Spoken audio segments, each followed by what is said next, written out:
We're going to check in right now with Suzanne Malveaux, who's at the White House and has been there throughout much of the day. Suzanne, what's the latest? Well, as you know, Anderson, this is really one of the toughest jobs that the president has, and he is again once faced with that job of bringing the nation together in time of tragedy. The president came forward saying it was a day of mourning, of reflection, of prayer. President Bush addressing the nation, ordering that all of the flags, federal flags and buildings here, even at the White House, be lowered at half staff to mourn the loss of those on the shuttle. It was earlier today that the president was at Camp David. He was notified by his chief of staff, Andy Card, about the tragedy. He decided to come back to the White House early, where he addressed the nation. He said that the entire nation grieves with you, this to the families of the victims, that it was a cause for which they died, which will continue. Our journey into space will go on.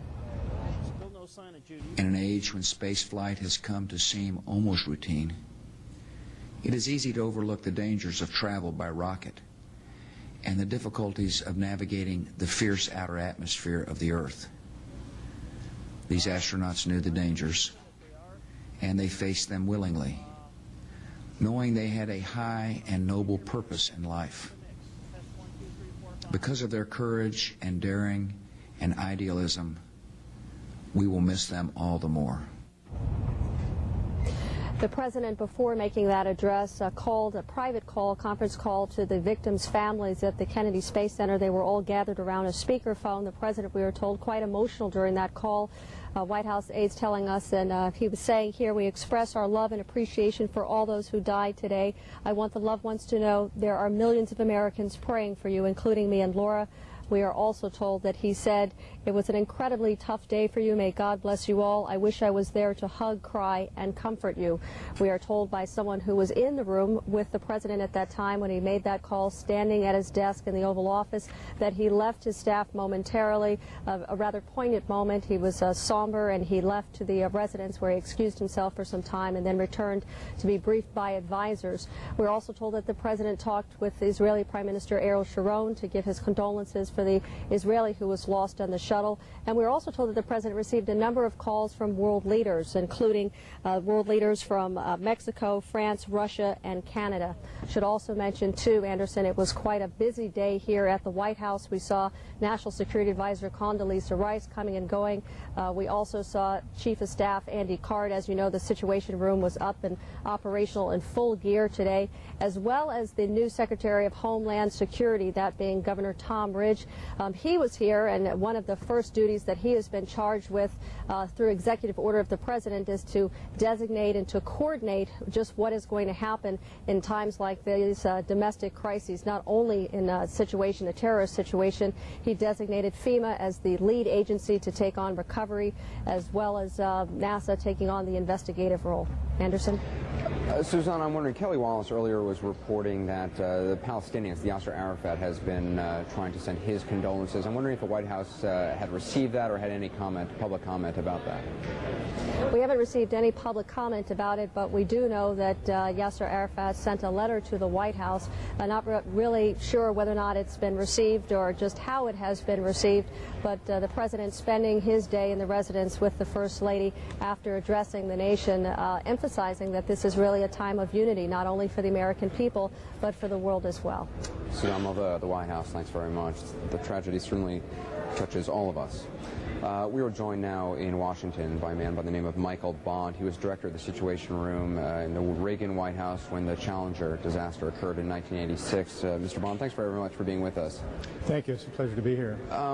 Back in 1986, take us back into the Situation Room. What was it like being in that room at that terrible time? Well, it was just as shocking as it was this morning when I watched it on TV. The TV networks had not covered the shuttle in 1986 as they had in the early days, and so CNN was really the only one that covered the launch. And I just remember seeing the Challenger explode. And there is no domestic Situation Room at the White House. There's only one, and we had to deal with it, whether it had to do with national security affairs or not. And I just ran upstairs and I broke the most sacred rule in the White House, which is I open doors without an appointment. I stuck my head in John Poindexter's office and I said the shuttle was exploded. Turned on the TV. I went down to George Bush's office, told him the same thing, the Chief of Staff, Don Regan, and we all went into the Oval Office to watch the Challenger explode. And what happens then? I mean, obviously you don't have an eye into this White House, you're not there, but from your own experiences, what is the procedure when something like this happens? After you've knocked on those doors, after you've barged in and say turn on the TV, what then? Well, the sit room is first and foremost the President's Alert Center. It's his current intelligence center, and it's been that way since 1961 when Kennedy established it. So the really responsible people that deal with that are the duty officers, the staff of the sit room. And their first and foremost responsibility is to funnel information upstairs to the National Security Advisor, in this case the Chief of Staff's office, because it's a domestic issue, and funnel whatever they can get their hands on from NASA, from FAA, from the Pentagon. Of course, there's this added specter of terrorism, and so they had to ask a few questions of the CIA and the intelligence community. But the fundamental thing is to get information and keep it flowing upstairs. And in a time like that, I mean, how long does it take for the information to get to you? I mean, obviously it comes in much like in a newsroom. It comes in drips and drabs from various sources. But do you have, how quickly do you get all the information? Well, today everything works at CNN speed, as a director of the sit room said during the Clinton administration. In 1986, we had to go out and get it. We had to set up telephone lines to the Kennedy and Johnson Spacecraft Center, put them on a speaker box, and ask for information. I invited the administrator of NASA to come over and use my office because he, in those days, didn't have the command center that the government agencies have today. So it's much faster today. The sit room knows things about as fast as you know them, but of course there's plenty of other sources of information. Michael Bond, appreciate you joining us. It is an interesting look into a very difficult time, both back in 1986 with the Challenger disaster and what must have been a terrible event today for the Bush White House. Michael Bond, thanks very much for joining us. As Judy Woodruff has been reporting all day long, President Bush was at Camp David. When he got the news, he was advised by Andy Card, who came in, told him. He immediately returned to the White House, where he gave a briefing earlier today, made a very poignant statement from the cabinet room at the White House. We're going to get an update right now from Carol Lynn, who's standing by in the newsroom. Carol, what's the latest? Anderson, we want to take a look back at today's horrible, tragic events, and we want to do it step by step because so much has happened. For example, just before 9 a.m. Eastern, Columbia and its 7-member crew were flying more than 200,000 feet over north central Texas at more than 12,000 miles per hour. Then suddenly, at 9 a.m., NASA's Mission Control loses all data and voice contact with the shuttle and the crew. At the same time, residents of Texas, Arkansas, and Louisiana report hearing a big bang and seeing flames in the sky. 9:16 a.m. Eastern Time, Columbia is expected to land at Kennedy Space Center in Florida. It does not. At the same time, Mission Control immediately declares a contingency plan for the space shuttle. Search and rescue teams in Central Texas are alerted to what has happened. At about 9:17 Eastern, immediately after Columbia misses its landing window, NASA alerts President Bush and Homeland Security Director Tom Ridge.